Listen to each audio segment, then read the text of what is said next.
Approaching 50, have you ever lamented before bed that you've been obedient and worked harder than anyone else, only to look around and see those far less talented than you, some relying on family connections, others seizing opportunities through cleverness, living a life you could never achieve in your lifetime? And you, still living at the mercy of those you despise, swallowing your dignity to keep your job? You see your old classmates, some relying on family connections, others seizing shallow opportunities through opportunism, standing on the stage that should have been yours. You feel a bitter, cold anger. You feel the world is unfair. You feel cheated by the whole world.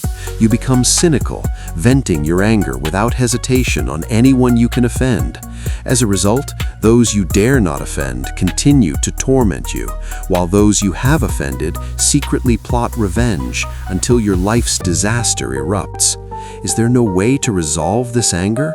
Jung once said, "Everything we are dissatisfied about others can lead us to understand ourselves."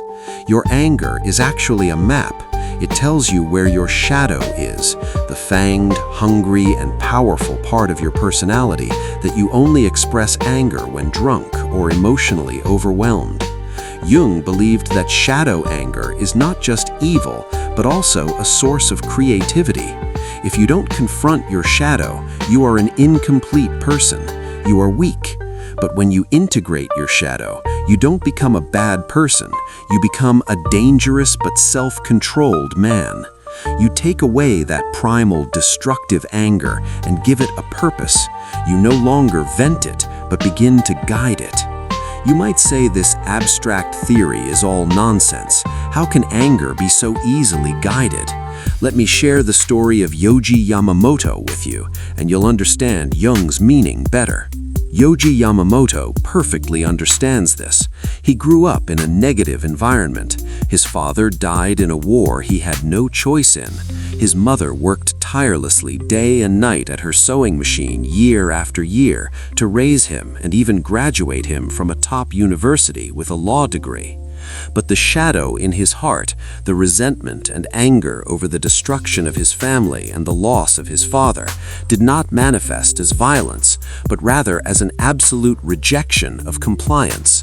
When he told his mother he wanted to become a tailor, she was so angry that she didn't speak to him for 2 weeks. In the end, she gave in and agreed to let him be her assistant, but required him to go to fashion school to learn proper knowledge. Yamamoto's mother was the most important person influencing him. He watched his mother being harassed by customers from a young age, which accumulated his disgust and anger towards mainstream fashion aesthetics. His unchanging punk spirit is not only reflected in his daily clothing, but has also become increasingly powerful in his works. The complex folding and tailoring of traditional Japanese clothing that he learned from his mother, combined with his black aesthetic style, has allowed him to lead the trend in the world of fashion for many years. He even wrote the punk spirit slogan, "No Future," on his jacket, saying that he will always maintain the punk spirit and that he has a future that young people have at his age. The punk spirit, originating in the 1970s, emphasizes rebellion and anti-establishment, generating powerful creativity through anger and expressing yourself through music, clothing, and behavior, a spirit that remains relevant today. Yamamoto applied this punk spirit of rebellion to his company, which was once on the verge of bankruptcy. When faced with financial ruin, he didn't beg the banks, nor did he change his style. He said, "We started from zero, even negative numbers, and it's okay to go back to zero." This is the ultimate punk act. Most men are paralyzed by the fear of losing status, but punk knows that status is a leash. When you embrace your negative starting point, you'll find that the system offers you no leverage whatsoever. Punk said the system was broken and we needed to build our own world. Since we were going to rebuild our world anyway, it didn't matter if we failed and started from scratch, even from a negative number. He approached Nike for a crossover collaboration on sneaker design, but Nike coldly replied, "Sorry, we only collaborate with non-fashion designers." He then turned to Adidas, asking if they could collaborate on something. Adidas's Y3 series with Yohji Yamamoto later became the most successful example of collaboration between sneakers and fashion. So how do you apply this? Stop complaining about your boss or those lucky classmates? That will only make you miserable and won't make you a saint. Instead, treat that anger as an energy bar for a nuclear power station. Are you angry about mediocrity? Use that anger to ensure your work is flawless. Are you angry about being ignored?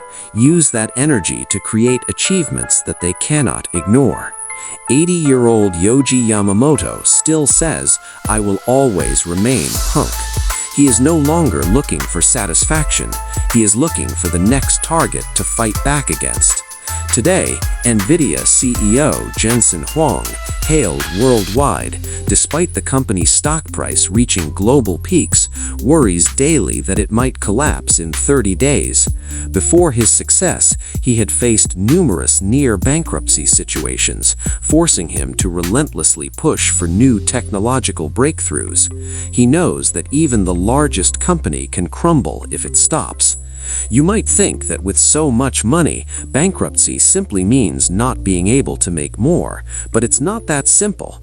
If you've ever been in a similar position to Huang or Yamamoto, experiencing the frustration of being rejected by large corporations when facing bankruptcy, the anger towards the system, and the subsequent triumph, then your company transcends mere financial metrics.